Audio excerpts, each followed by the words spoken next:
দেওয়া হলো। আল্লাহ পাক রব্বে কায়নাত রব্বুল আলামিনের বান্দী কবরের ভিতরে চলে গেলেন। কবরে গিয়ে আল্লাহকে ডাকে, বলে ওগো আমার আল্লাহ, ছেলের জন্য আমার জীবনটা দিয়ে দিতে চাই। আল্লাহ আমার মরণ তো হয়ে যাবে। আল্লাহ বলে বান্দীরে, মরণের মালিক তো হলাম আমি আল্লাহ, জীবনের মালিক তো হলাম আমি আল্লাহ। আমি যারে বাঁচাবো আমি আল্লাহ, যারে হায়াত দেব কবরের ভিতরেও জীবিত থাকবে আমি আল্লাহ, যারে হায়াত দেব ওই পানির ভিতরেও জীবিত থাকবে আমি আল্লাহ, যারে হায়াত দেব আগুনের ভিতরেও জীবিত থাকবে আমি আল্লাহ, যারে হায়াত দেব গাড়ির টায়ারের তলে পড়েও আমি আল্লাহ তারে হায়াত দিতে পারি। এই পৃথিবীর জমিনে হাজারো প্রমাণ আছে। আল্লাহর নবী হযরত ইউনূস আলাইহিস সালাম তিনি আপনার পানিতে যখন লাফ দিলেন, চাপ দিলেন, বিশাল বড় একটা হাঙর এসে, বিশাল বড় একটা তিমি এসে আল্লাহর নবীকে খেয়ে নিলেন। ও মুসলমানেরা, একটা প্রাণীকে অপর প্রাণী যদি খায় কয়েক ঘন্টার মধ্যে কমপ্লিট হয়ে যায়। আল্লাহ পাক রব্বুল কায়নাত ওই হাঙরকে, ওই তিমিকে এত ক্ষমতা দিয়েছেন, এত শক্তি দিয়েছেন, একটা মানুষ যদি পেটের মধ্যে চলে যায় কয়েক মিনিটের মধ্যে হজম করে দেবে। কিন্তু আমার আল্লাহ বলে, ও দুনিয়ার বুকের মানুষ শোনো, আমি আল্লাহ ইন্নাল্লাহা আলা কুল্লি শাইইন কাদির, আমি আল্লাহ সর্ব জায়গায় ক্ষমতা রাখি। তাই তো আমার নবী ইউনূস আলাইহিস সালাম যখন চপ্পার মাছের পেটে গেলেন, আমার আল্লাহ বলে, লা তাহজান ইয়া নবী, ওগো আমার নবী চিন্তা করবে না, চিন্তা করবে না। বলে আল্লাহ গো, অন্ধকার পানি, তার ভিতরে মাছ, ওই মাছের পেটে অন্ধকারে আছি। আল্লাহ বলছে লা তাহজান, চিন্তা করো না, লা তাকা, ভয় করো না। বলে আল্লাহ গো কি করব? আল্লাহ বলছেন নবী তুমি পড়ো লা ইলাহা ইল্লা আনতা সুবহানাকা ইন্নী কুনতু মিনাল যালিমিন। সুবহানাল্লাহ। নারে তাকবীর, নারে তাকবীর, নারে সালাত, নারে তাকবীর। হযরত মাওলানা মুহাম্মদ মাদুর ইসলাম, নারে তাকবীর। তো হযরত ইউনূস আলাইহিস সালাম যখন মাছের পেটে এই দোয়াটা পড়তে লাগলেন, মাছ হজম করবে কি করে? ওর বিপদ লেগে গেছে, আর হজম করতে পারে না। একটা মানুষ, দুর্বল মানুষ, 1 কিলো যদি দুধ খেয়ে নেয় তার অবস্থাটা কেমন হবে? হজম হবে? ছটপট ছটপট ছোটাছুটি করবো, আরে গরম লেগে গেছে, আরে হজম হয় না, পেট খারাপ করছে, তুই কিনা। তো তিনি সবকে হজম করতে পারে, কিন্তু খেয়েছে কাকে? একজন নবীকে। আল্লাহ বলছেন তুমি পড়ো লা ইলাহা ইল্লা আনতা সুবহানাকা ইন্নী কুনতু মিনাজ জালিমিন। আর হজম করা তো দূরে থাক, আহার বন্ধ হয়ে গেছে, সব বন্ধ হয়ে গেছে, ছটপট ছটপট করছে। 40 দিন যখন পূর্ণ হলো, হযরত ইউনূস আলাইহিস সালামকে মাছ উগলিয়ে বাইরে বের করে দিল, তবে শান্তি পেল। বলে সুবহানাল্লাহ। মুসলমান, আমার আল্লাহ তাআলা পারে কিনা আপনাকে একটা জ্বলন্ত প্রমাণ দিই। ওটা তো নবী দুনিয়ার বুকে একটা দেখুন, আজ থেকে মাত্র কয়েক মাস পূর্বে এই বহরমপুর রেল গেটে একটা লোক একটা মেয়েকে নিয়ে, তার স্ত্রীকে নিয়ে ডাক্তার দেখাতে গিয়ে গাইনো সার্জেনকে দেখে ওই রাস্তা দিয়ে আসতেছিল। আল্লাহ তাআলা তার মৃত্যু ওখানে লিখিয়েছিল। একটা ট্রাকের তলে পড়ে, একটা লরির তলে পড়ে ওই মেয়েটার পেটটা হয়ে গেল, মেয়েটা স্পটে আপনার মারা গেল। কিন্তু পেটটা ফাটার কারণে ছেলে বাচ্চাটা বেরিয়ে দূরে পড়ে টাটা করতেছিল। এ মুসলমানেরা, আপনি বলবেন নবী, নবী বলবো না। এই দুনিয়াতে মাত্র কয়েক মাস পূর্বে বহরমপুরের মাটিতে আমার আল্লাহ তাআলা দেখিয়ে দিল, একটা টাকের তলের পরে, টাকের চাকার নিচে পড়ার পরে আমার আল্লাহ মায়ের পেটের বাচ্চাকে আমার আল্লাহ কেমন করে বাঁচিয়ে দেয়। আল্লাহ বলছেন বান্দারে, এই জন্য বলেছি ইন্নাল্লাহা আলা কুল্লি শাইইন কাদির, আমি আল্লাহ, আমার ক্ষমতার শেষ নেই। জোরে বলি সুবহানাল্লাহ। মেয়েটা কবরের মধ্যে খুব কষ্টে আছে, ভয় করছে। মাত্র কয়েক মিনিট পরে দেখলেন তেনার পশ্চিম দিককার মাটিটা ফেটে গেল, একটা বিশাল সুড়ঙ্গের মতো রাস্তা হয়ে গেল। বলে সুবহানাল্লাহ। মেয়েটা সুড়ঙ্গ দিয়ে তাকাচ্ছে, তো দেখা যাচ্ছে অনেকটা দূরে একটা সুন্দর বাগিচা, ধরুন যে মতিঝিল পার্ক, এত সুন্দর বাগিচা, ফুলের বাগিচা, যেখানে ঝর্ণা আছে। মেয়েটা দেখলেন ওইখানে দুটো মেয়ে বসে আছে। সেই মেয়ে দুটো এই কবরের মেয়েটাকে ডাকছে, এদিকে এসো আল্লাহর বান্দি, এদিকে এসো, কবর থেকে এদিকে এসো। তখন ওই মেয়েটা ওই কবর থেকে ওই দিকে চলতে লাগলেন। যেতে যেতে যখন তাদের কাছে গেলেন, তিনি সালাম দিলেন, আসসালামু আলাইকুম ওয়া রাহমাতুল্লাহি ওয়া বারাকাতুহু। মেয়ে দুটো সালামের প্রতি উত্তর দিলেন না। আমরা যদি কাউরে সালাম দিই কোনো মুসলমানকে, সেই মুসলমানের প্রতি উত্তর দিতে হবে কি হবে না? দেওয়া ওয়াজিব, জরুরি, অপরিহার্য কর্তব্য, দিতেই হবে, নাহলে গুনাহগার হবে। কিন্তু মেয়ে দুটো সালামের উত্তর দিল না। মেয়েটা বললেন, এই পৃথিবী থেকে যিনি গিয়েছেন, এই বৃদ্ধা মহিলাটা বললেন, হে বোন, তোমরা আমার সালামের প্রতি উত্তর দিলে না কেন? তোমাকে সালাম দিলাম অথচ সালামের উত্তর দিলে না। তখন ওই দুটো মেয়ে বলছে, যারা বাগিচায় ঝর্ণার পার্শ্বে বসেছিল, তারা বলছে যে, হে মা, পৃথিবী থেকে যদি কোনো মানুষ চলে আসে, মৃত্যুবরণ করে যায়, তাহলে তার আর কোনো ইবাদত চলে না, তার ইবাদত চলে না। তো সালাম দেওয়া নেওয়া এটা একটা ইবাদত। আমরা মৃত্যুবরণ করেছি, মৃত্যুবরণ করে কবরস্থ হয়েছি, আমাদের আর সালাম দেওয়াও চলবে না, নেওয়াও চলবে না, আমাদের গুনাহ করাও যাবে না, নেকি করাও যাবে না, সব পথ বন্ধ, নাকি? সব পথ বন্ধ। আল্লাহ পাক রব্বে কায়নাত রব্বুল আলামিনের বান্দি এই গল্প করতে করতে, কথোপকথন করতে করতে আল্লাহর বান্দি দেখলেন পৃথিবীর জমিনে তিনি বর্ণনা দিয়েছেন।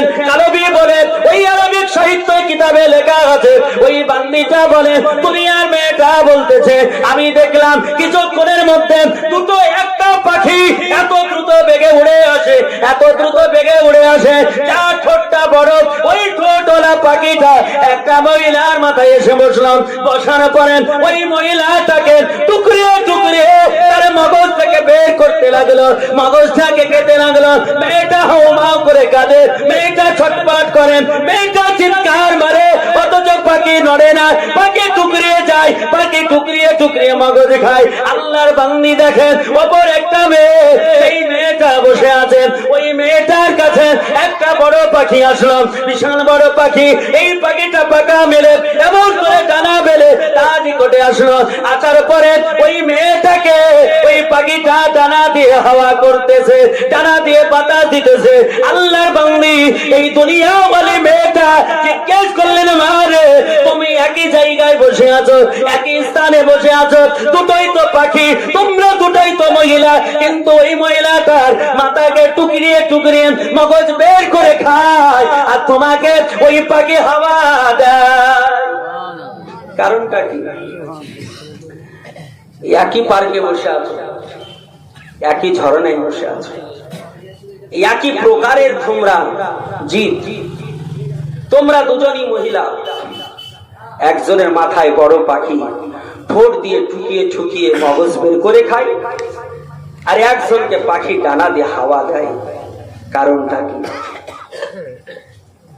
ও মুসলমানেরা, আল্লাহ তাআলার বান্দি বললেন, ও দুনিয়ার মালি, ও দুনিয়ার মেয়েটা, কান খুলে শুনে নাও, জেনে নাও, পৃথিবীর জমিনে আমি নামাজ পড়েছি, পৃথিবীর জমিনে আমি রোজা করেছি, পৃথিবীর জমিনে আমি হজ করেছি, পৃথিবীর জমিনে সব ভালো কাজ করেছি। আল্লাহর বান্দি বলে, ও মা, যখন সব ভালো কাজ করেছ, তাহলে তারপরে আযাব কেন একটু বর্ণনা দিয়ে দাও। সব ভালো করেছে, তা আযাব কেন? আল্লাহ রাসূল বলেছেন, যদি তুমি নামাজ পড়ো, নামাজ তোমার জান্নাতের চাবি হবে। as-salatu মিফতাহুল জান্নাহ, জান্নাতের চাবি, তার নাম নামাজ। তার তুমি নামাজ পড়েছো, রোজা করলে আল্লাহ রাসূল তিনি বলেছেন আল্লাহর কথা, আল্লাহ রাসূল বলেছেন, as-সাওমু বি আনা আযাবিহি, রোজা আমার জন্য আর তার প্রতিদান আমি আল্লাহ তাআলা দেব। বলি সুবহানাল্লাহ। তাহলে তুমি রোজা করেছো, আল্লাহ তোমাকে ইনাম দেবে, পুরস্কার দেবে। তো বলে, হ্যাঁ, এই যে জান্নাতি বাগান আল্লাহ দিয়েছে। বলে, জান্নাতি বাগান দিয়েছে, তো আবার আযাব কেন? পরন্ত ভালো জায়গায় আছে, তাহলে আযাব কেন? ওই মেয়েটা কাঁদছে আর বলছেন, ও দুনিয়া বলি মেয়ে, ও দুনিয়ার মৃত্যু রমণী, কাজ বলে শুনে নাও, জেনে নাও, পৃথিবীর জমিনে আমি সব ভালো কাজ করেছি, মাত্র একটা আমার ফল্ট হয়েছে, মাত্র একটা ত্রুটি হয়েছে। আল্লাহর বান্দী বলে, ও ত্রুটি হয়েছে, ও ভুল হয়েছে, একটু তুমি বলবে। মেয়েটা কাদের বলে, ও দুনিয়া বলি মারে, আমি যখন মৃত্যুবরণ করি ওই টাইমে আমার স্বামীটা, আমার হাজবেন্ড, আমার সাথে তার, তিনি আমার প্রতি খুশি ছিলেন না। আমি সব নেক কাজ করেছি, সব ভালো করেছি, কিন্তু আমার স্বামী আমার প্রতি খুশি ছিল না, আমার স্বামী নারাজ ছিল। তার মানে আমি স্বামীর কথা শুনেছি কিন্তু যথাযথ শুনিনি, স্বামীর সম্মান করেছি কিন্তু যথাযথ করিনি। অনেক মা দেখবেন নামাজ পড়ছেন, স্বামী যদি বলে, ওগো আমাকে একটা পাখা নিয়ে এসে দাও না গরমের সময়, মেয়েটা যদি নফল নামাজ পড়ে তো নফল নামাজ বন্ধ করেও স্বামীর সেবা করা হচ্ছে তার জরুরি। নফল নামাজ ছেড়ে দিয়ে তার স্বামীকে পাঠা দিতে হবে, নইলে আমার আল্লাহ তার প্রতি নারাজ হয়ে যাবে। রাসূল বলছেন, পুরুষেরা তোমাদের জান্নাত মায়ের পায়ে, মায়ের পায়ে তলদেশে।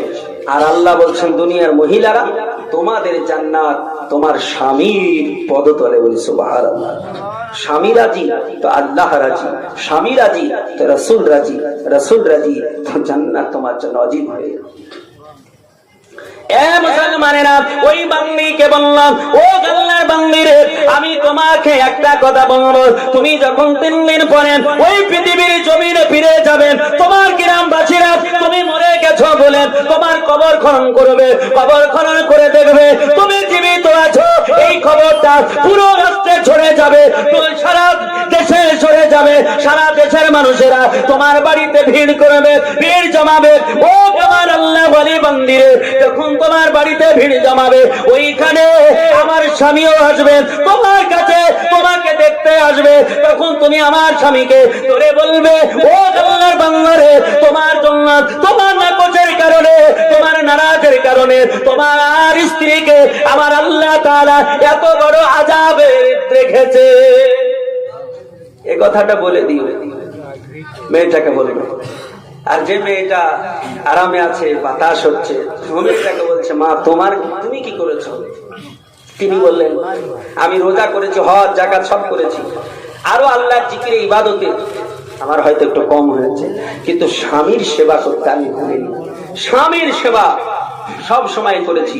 স্বামী যদি ডাক দিয়েছে, সমস্ত কাজ ফেলে দিয়ে আমি স্বামীর কথা শুনেছি। জোরে বলে সুবহানাল্লাহ। মুসলমানেরা, আল্লাহর ওই বান্দী বুড়ি মা 3 দিন ধরে ওই মেয়েগুলোর সঙ্গে কথোপকথন করে সময় কাটিয়ে দিলে, যখন 3 দিন পূর্ণ হলো, গ্রামবাসীরা ছেলে ছুটে ছুটে আসে, মা মারা গেছে, মায়ের বাড়িখানা হয়তো পচে গেছে, একটু যাই দেখে আসি। কারণ একটা মানুষ যদি মারা যায়, 3 দিন অতিক্রম যদি হয়ে যায়, মানুষের বডিটা ফেটে যায়, পেটটা ফেটে যায়, বলে আমার মা কত কষ্টে মারা গিয়েছে, চলো যাই একটু দেখে আসি। মায়ের কবরখানা যখন খনন করা হলো, দেখে মা সুস্থ শরীরে, সবল শরীরে, আল্লাহ বান্দী কবরে জীবিত আছে। সুবহানাল্লাহ। এটা জোরে বলবেন না সুবহানাল্লাহ? সুবহানাল্লাহ। নারায়ে তাকবীর, নারায়ে সালাত, ইয়া রাসূলুল্লাহ, নারায়ে তাকবীর। মুসলমান 3 দিন পরে দেখলেন যে জীবিত সুন্দর শরীরে মেয়েটা বসে আছে। মানুষ তো অবাক হয়ে গেল। মানুষেরা মেয়েটাকে উঠিয়ে তিনার বাড়ি নিয়ে গেলেন। অল্প কয়েকক্ষণের মধ্যে, অল্প কিছুক্ষণের মধ্যে সমস্ত শহরে প্রচার হয়ে গেল যে এমন দৃশ্য, এমন ঘটনা ঘটেছে। বলুন কে না গিয়ে থাকে? সকলে ভিড় জমালো ওইখানে যে মেয়েটাকে দেখে আসে।